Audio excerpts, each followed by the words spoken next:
सो भी मेरी तरफों मेरे बच्चों की तरफों तो लंदन की कलीसिया की तरफों तेन सारे सलाम पहुंचे, क्योंकि अज फिर असी लंदन च ही हाँ तो खुदा ने चाहया तो कल असी 10 बजे अपने मुल्क नीदरलैंड में चले जावांगे। सो असी बहुत जगह इत्थे देखियां। खुदावंद दा शुक्र है कि बहुत बहुत खूबसूरत जगह जिद विच फिर असी अपने इलाके च भी गए हाँ, एलफोर्ड भी गए हाँ, तो उत्थे भी बहुत कुछ लोगों को मिले हैं, मुहब्बत प्यार पाया है। साउथ हाल गए हाँ, उत्थे भी बड़ी गहमा गहमी, इदा ही लगता कि जिदा पाकिस्तान दे विच आ गए। ते आओ फिर खुदा के कलाम दे विचों सुनीए सीखीए, बड़ा उन्हों दा प्यार भी वेख्या है। ते अज जो कुछ असी वेखण वाले आ वो है पहला सलातीन 3 बाब। पहला सलातीन 3 बाब। तो जिसले असी पढ़ते हैं तो इत्थे खुदा ने इस नौजवान को बुला लिया है। जिसले बुला लिया है तो ये खुदा ना फिर गल करता है ख्वाब दे विच कि तेरी कौम बहुत वड्डी है, मैं इनू किदां संभालांगा। खुदा ने इनू ख्वाब दे विच दिखाई दे के फिर आख्या कि तू बहुत चंगी गल कीती है कि तू ऐसी गल मंगी है कि मैं फिर इहदा इंसाफ करा। मैनू बरकत दई, मैं तेनू दौलत भी दिती, मैं तेनू इज्जत भी दिती। सुबह भलियो जो रब जिम्मेदारी पाउंदा है तो उन्नी फिर बरकत भी दिंदा है, तो उन्नी समझ भी बख्शदा है। क्योंकि जिसले असी खुदा दी कलाम नू इफसियों 4 बाब उहदी 7 ऐत नू पढ़ते हैं तो लिखिया वो हर एक नू उहदी लियाकत के मुताबक उहदे ते फजल करता है। खुदा ने इत्ते फजल किया तो इनू फिर 4 बाब दी पहला सलातीन 4 बाब उहदी 29 ऐत तू जिसले 34 ऐत तक पढ़िया जाता है तो खुदा ने इनू इन्नी क बरकत दी, बहुत वड्डा दिल दिता। तो इस बंदे ने फिर बहुत सारा कलाम किया। इन्हें 3000 मिसलां कईयां, 1005 गीत कहे। तो इन्हें दरख्तां उत्ते लबनान दे उत्ते देवदारा जोफा जिहड़ा उगदा है, देवदारां दे उत्ते उगदा है, उहदा बयान किया। ते चपायां ते परिंदे ते रींगण वाले जानदारां दा ते मछलियां दा बयान भी किया। इन्नी खुदा ने बरकत दी, इन्नी बरकत दी। सो कहने का मतलब है कि रब जदों बुलाउंदा है, रब जदों किसी मनसब ते खड़ा करता है, उहदे ते खड़ा करता है, तो उन्नी ही बरकत भी फिर दे दिता है। तो खुदा का कलाम जिसले असी देखने गलतियों 4 बाप उहदी 6 ऐत नूं, ते उत्थे रसूल कहंदा कि तुसी पुत्तर हो, तुसी पुत्तर हो ते मेरे पुत्तर दा रूह तुहाडे दिलां दे विच आ गया। ये किते छोटी जी गल है कि पुत्र बनना ते पुत्र दा खुदा दे पुत्र दा रूह दिलां च आ जाना। ते इसे करके उन्हें आख्या तुसी अब्बा यानी बाप कह के पुकार दियो। ते जेकर उन्हें पुत्र किया तो पुत्र दा रूह पाता है, तो फिर बुजदली दिखाइए तो फिर किहड़े पुत्र होए वे। फिर तो वह पुत्र आ जिन्हां दे बारे मक्का शवा 21 बाब ते 8 ऐच आख्या कि बुजदलों का हिस्सा अग ते गंधक दी झील दे विच होना है। सो बुजदल ना बणीए, वो पुत्र बणीए जिहड़े दलेर पुत्र। जे उन्हें उहदे पुत्र ने आख्या मती 10 बाप उहदी 27 ऐच जिस गल का तेनों नेरे च पता लगदा तू उजाले च कर दे ते कर दईए। जिहड़ी गल उन्हें आख्या तेरे कन्न च पैंदी कि कोठे ते चढ़ ते मनादी करते करिए। क्योंकि दूसरा तवारीख 29 बाब ते 11 ऐच लिखिया है। दूसरा तवारीख 29 बाब ते 11 ऐच लिखिया तुसी पुत्र हो, मैं इस करके तेनों कहना तुसी गाफल ना रहो। दूसरा तवारीख 29 बाब 11 ऐत तुसी पुत्र हो, तो मैं नहीं चाहता कि मेरे पुत्र गाफर रहन, मेरे पुत्र इस गल तो अनजान रहन। तो वह कहना ओ पुत्रो मैं तेन चुन लिया है, मेरे हजूर खड़े हो जाओ ਮੇਰੇ ਖਾਦਮ ਬਣ ਜਾਓ।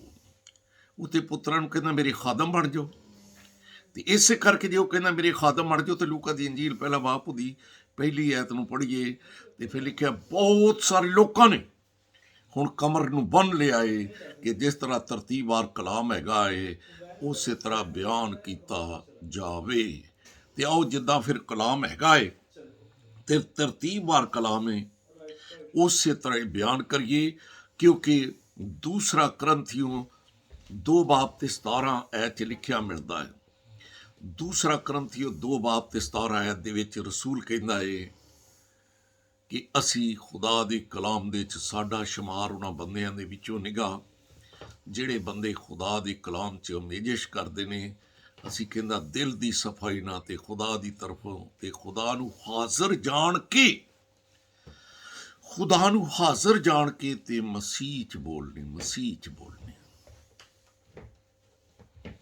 ਸੋ ਖੁਦਾ ਨੂੰ ਹਾਜ਼ਰ ਜਾਣਨਾ, ਮਸੀਹ 'ਚ ਬੋਲਣਾ। ਤਾਂ ਬਹੁਤ ਇਸ ਨੂੰ ਖਤ ਲਿਖਦੇ ਆ ਰਸੂਲ ਨੇ ਆਖਿਆ ਕਿ ਤਾਲੀਮ ਦੇ ਉਸ ਖਾਕੇ ਨੂੰ ਯਾਦ ਰੱਖੀ। ਤਮੋਥੀਅਸ, ਤਾਲੀਮ ਦੇ ਉਸ ਖਾਕੇ ਨੂੰ ਯਾਦ ਰੱਖੀ, ਨਕਸ਼ੇ ਨੂੰ, ਖਾਕੇ ਨੂੰ। ਤੇ ਆਓ ਫਿਰ ਉਸ ਖਾਕੇ ਨੂੰ ਯਾਦ ਰੱਖੀਏ। ਤੇ ਜੇਕਰ ਉਹਨੇ ਆਖਿਆ ਏ ਕਿ ਮਨਾਦੀ ਕਰੋ ਤੇ ਫਿਰ ਪੁੱਤਰ ਬਣੀਏ, ਤਾਕਤ ਵੀ ਉਨੀ ਕੁ ਦੇ ਦੇਗਾ ਰੱਬ, ਹਿੰਮਤ ਵੀ ਦੇ ਦੇਗਾ। ਜੇ ਮੂਸਾ ਨੂੰ ਖੁਦਾ ਨੇ ਆਖਿਆ ਕਿ ਤੂੰ ਚੱਲ, ਮੈਂ ਤੇਰੇ ਵਸੀਲੇ ਕੰਮ ਕਰਾਂਗਾ, ਤੇ ਮੂਸਾ ਕਹਿੰਦਾ ਨਹੀਂ ਮੈਂ ਨਹੀਂ ਜਾਣਾ। ਹਾਲਾਂਕਿ ਖੁਦਾ ਨੇ ਉਹਨੂੰ ਪਹਿਲਾਂ ਆਪਣੀ ਕੁਦਰਤ ਦਿਖਾਈ, ਆਪਣਾ ਹੱਥ ਸੀਨੇ ਤੇ ਰੱਖ, ਉਹਨੇ ਸੀਨੇ ਤੇ ਰੱਖਿਆ, ਬਾਹਰ ਕੱਢ ਤੇ ਉਹਨੇ ਬਾਹਰ ਕੱਢਿਆ ਤੇ ਕੂੜੀ ਹੋ ਗਿਆ। ਫਿਰ ਕਹਿੰਦਾ ਸੀਨੇ ਤੇ ਰੱਖ, ਫਿਰ ਰੱਖਿਆ ਤੇ ਫਿਰ ਬਾਹਰ ਕੱਢਿਆ ਤੇ ਹੱਥ ਪਾਕ ਸਾਫ। ਫਿਰ ਖੁਦਾ ਨੇ ਦੱਸਿਆ ਕਿ ਮੈਂ ਤੇਰੇ ਨਾਲ ਚੱਲਣਾ ਵਾਂ, ਵੇਖ ਝਾੜੀ ਨੂੰ ਅੱਗ ਵੀ ਲੱਗੀ ਤੇ ਜਲਣ ਵੀ ਨਹੀਂ ਡਈ। ਲੇਕਿਨ ਜਦੋਂ ਮੂਸਾ ਨੇ ਨਕਾਰੀ ਕੀਤੀ ਏ ਤੇ ਲਿਖਿਆ ਏ ਖੁਦਾ ਦਾ ਗਜ਼ਬ ਉਹਦੇ ਉੱਤੇ ਭਟਕਿਆ ਏ।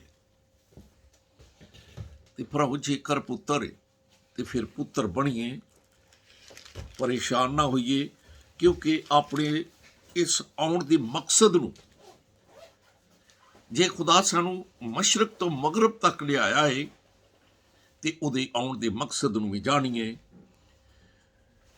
ਕਿਉਂਕਿ ਯਸਾਇਆ 46 ਬਾਬ ਉਹਦੀ 11 'ਚ ਲਿਖਿਆ ਏ, ਜਿਹੜਾ ਮਸ਼ਰਕ ਤੋਂ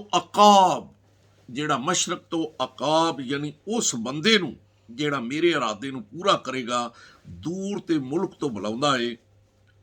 ਤੇ ਉਹਨੇ ਆਖਿਆ ਮੈਂ ਹੀ ਬੁਲਾਇਆ ਏ ਤੇ ਮੈਂ ਹੀ ਇਹ ਗੱਲ ਨੂੰ ਵਕੂዕ 'ਚ ਲਿਆਵਾਂਗਾ।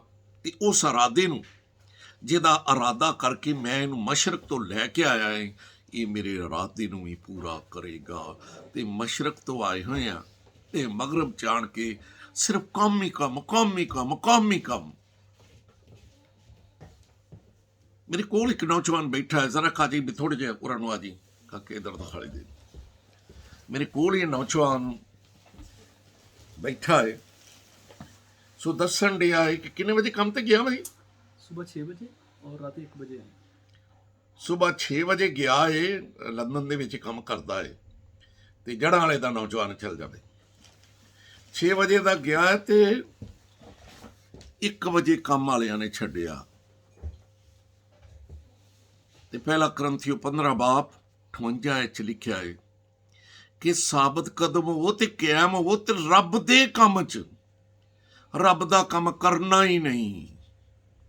ਰੱਬ ਕਹਿੰਦਾ ਮੇਰੇ ਕੰਮ ਵਿੱਚ ਹਮੇਸ਼ਾ ਅਫਜ਼ਾਇਸ਼ ਕਰੋ,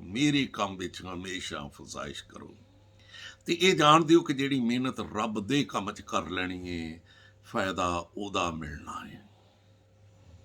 ਇਹ ਦੂਸਰੇ ਦਾ ਕੋਈ ਫਾਇਦਾ ਨਹੀਂ ਮਿਲਣਾ। ਭਾਵੇਂ ਦਿਲ ਕਰੇ ਕਮਾ ਕੇ ਇੱਧਰੋਂ ਚਲੇ ਜਾਓ ਤੇ ਉਧਰ ਜਾਓ ਤੇ ਕਹਿਣ ਤੂੰ ਲੈਣ ਕੀ ਆਇਆ, ਲੈ ਇੱਥੇ ਤਾਂ ਖਤਰਾ ਹੀ ਬੜਾ, ਉੱਥੇ ਤੂੰ ਠੀਕ ਸੀਗਾ। ਪਸੰਦ ਹੀ ਨਾ ਕਰਨ ਵੀ ਇਹ ਕਿੱਧਰ ਆ ਗਿਆ। ਤੇ ਆਓ ਆਪਣੇ ਮਸ਼ਰਕ ਤੋਂ ਆਉਣ ਦੇ ਮਕਸਦ ਨੂੰ ਜਾਣੀਏ। ਯਸਾਇਆ 49 ਬਾਪ ਨੂੰ ਪੜ੍ਹੋ ਨਾ, ਤੇ ਯਸਾਇਆ ਨਬੀ ਕਹਿੰਦਾ ਮੈਂ ਤੇ ਬੁੱਢਾ ਹੋ ਗਿਆ। ਖੁਦਾ ਜ਼ੀਰਿਆਂ ਨੂੰ ਗਵਾਹ ਠਹਿਰਾਉਂਦਾ ਹੈ, ਉਮਤਾਂ ਨੂੰ, ਕੌਮਾਂ ਨੂੰ, ਤੇ ਕਹਿੰਦਾ ਇਹ ਬੰਦਾ ਉਹ ਜੇ ਤੇ ਮੂੰਹ ਨੂੰ ਮੈਂ ਤੇਜ਼ ਤਲਵਾਰ ਦੀ ਮਾਨਤ ਤੇਜ਼ ਕੀਤਾ, ਉਹਦਾ ਬੜਾ ਹੀ ਬੋਲਦਾ ਰਿਹਾ, ਬੜਾ ਬੋਲਦਾ ਹੈ। ਮੈਂ ਇਹਦੇ ਮੂੰਹ ਨੂੰ ਤੇਜ਼ ਤਲਵਾਰ ਦੀ ਮਾਨਵ ਤੇਜ਼ ਕੀਤਾ ਹੈ। ਮੈਂ ਇਹਨੂੰ ਆਪਣੇ ਤੁਰਕਿਸ਼ ਦੇ ਵਿੱਚ ਰੱਖਿਆ ਹੈ। ਮੈਂ ਇਹਨੂੰ ਆਪਣੇ ਹੱਥਾਂ ਤਲੇ ਛਪਾਇਆ ਹੈ, ਤੇ ਇਸ ਕਰਕੇ ਛਪਾਇਆ ਹੈ ਤੇ ਕਿ ਇਹ ਮੇਰਾ ਉਹ ਤੀਰ ਹੈ ਜਿਹੜਾ ਅਬਲੀਸ ਨੂੰ ਲੱਗੇਗਾ, ਅਬਲੀਸ ਦੇ ਹੱਥੋਂ ਲੋਕਾਂ ਨੂੰ ਛਡਾਵੇਗਾ।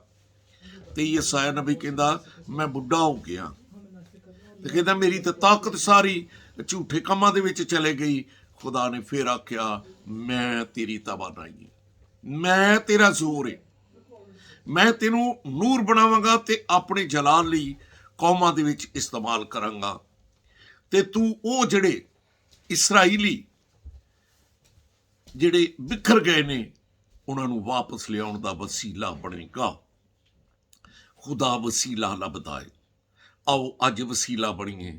ਜੇਕਰ ਪੁੱਤਰ ਹੈ ਤੇ ਉਹਨੇ ਅਕਾਬਾਂ ਦੇ ਵਾਂਗਰ, ਖੁਦਾ ਦਾ ਬੰਦਾ ਦਾਊਦ ਕਹਿੰਦਾ ਅਕਾਬਾਂ ਦੇ ਵਾਂਗਰ ਤੈਨੂੰ ਜ਼ੋਰ ਦੇ ਕੇ ਉਹ ਤੇਰੀ ਜਵਾਨੀ ਨੂੰ ਨਵਾਂ ਕਰ ਦਿੰਦਾ ਹੈ। ਤੇ ਮੈਂ ਇਸ ਗੱਲ ਨੂੰ ਵੇਖਿਆ 2017 ਦੇ ਵਿੱਚ ਮੇਰਾ ਆਪਰੇਸ਼ਨ ਹੋਇਆ ਹੈ, ਬਾਈਪਾਸ ਦਾ, ਦਿਲ ਦਾ, ਚਾਰਾਂ ਵਾਲਾਂ ਦਾ। ਮੈਂ ਕਲਾਮ ਸੁਣਾ ਕੇ ਲਾਈਵ ਕਲਾਮ ਸੁਣਾ ਕੇ ਤੇ ਫਿਰ ਮੈਂ ਆਪਰੇਸ਼ਨ ਕਰਾਉਣ ਗਿਆ ਹੈ। ਤੇ ਜਿਸ ਵੇਲੇ ਆਪਰੇਸ਼ਨ ਕਰਾ ਕੇ ਵਾਪਸ ਆਇਆ ਹੈ ਤੇ 2017 ਨਵਾਂ ਮਹੀਨਾ ਕੋਈ 12 ਤਰੀਕ ਤੁਸੀਂ ਕੱਢ ਕੇ ਵੇਖ ਸਕਦੇ ਹੋ, ਮੈਂ ਆਣ ਕੇ ਫਿਰ ਕਲਾਮ ਸੁਣਾਉਣ ਡਿਆ। ਹਾਲਾਂਕਿ ਏਡਾ ਵੱਡਾ ਆਪਰੇਸ਼ਨ ਹੋਇਆ ਹੈ, ਮੈਂ ਆਪਣੀ ਡਿਊਟੀ ਨੂੰ ਪੂਰਾ ਕਰਨ ਡਿਆ ਕਿਉਂਕਿ ਮੈਂ ਪੁੱਤਰ ਹਾਂ। ਉਸ ਦੇ ਪੁੱਤਰ ਦਾ ਮੇਰੇ ਰੂਹ ਦਿਲ ਦੇ ਵਿੱਚ। ਤੇ ਜੇ ਕਹਿਣ ਮੈਂ ਪੁੱਤਰ ਹਾਂ ਤੇ ਦੂਸਰਾ ਤਵਾਰੀਖ 29 ਬਾਬ 11:4 ਆਖਿਆ ਹੈ ਪੁੱਤਰਾ ਹੁਣ ਗਾਫਲ ਨਾ ਰਵੀਂ, ਮੈਂ ਤੈਨੂੰ ਚੁਣ ਲਿਆ ਮੇਰੇ ਹਜ਼ੂਰ ਖੜਾ ਹੋਵੇਂ। ਤੇ ਜੇ ਉਹਨੇ ਆਖਿਆ ਮੈਂ ਤੈਨੂੰ ਚੁਣ ਲਿਆ ਮੇਰੇ ਹਜ਼ੂਰ ਖੜਾ ਹੋ, ਮੇਰਾ ਖਾਦਮ ਬਣ, ਤੇ ਬਣ ਜਾਈਏ, ਉਹਦੇ ਖਾਦਮ ਬਣ ਜਾਗੇ, ਚੰਗੇ ਰਹਿ ਜਾਗੇ। ਕਿਉਂਕਿ ਯਹਾਨਾ 12 ਬਾਬ ਉਹਦੀ 26 'ਚ ਲਿਖਿਆ ਅਗਰ ਕੋਈ ਮੇਰੀ ਖਿਦਮਤ ਕਰਦਾ ਹੈ ਤੇ ਉਹ ਮੇਰੇ ਪਿੱਛੇ ਹੋਵੇ, ਫਿਰ ਜਿੱਥੇ ਮੈਂ ਹੋਵਾਂਗਾ ਉੱਥੇ ਮੇਰਾ ਖਾਦਮ ਹੋਏਗਾ, ਮੇਰਾ ਬਾਪ ਉਸ ਦੀ ਬੜੀ ਇੱਜ਼ਤ ਕਰੇਗਾ।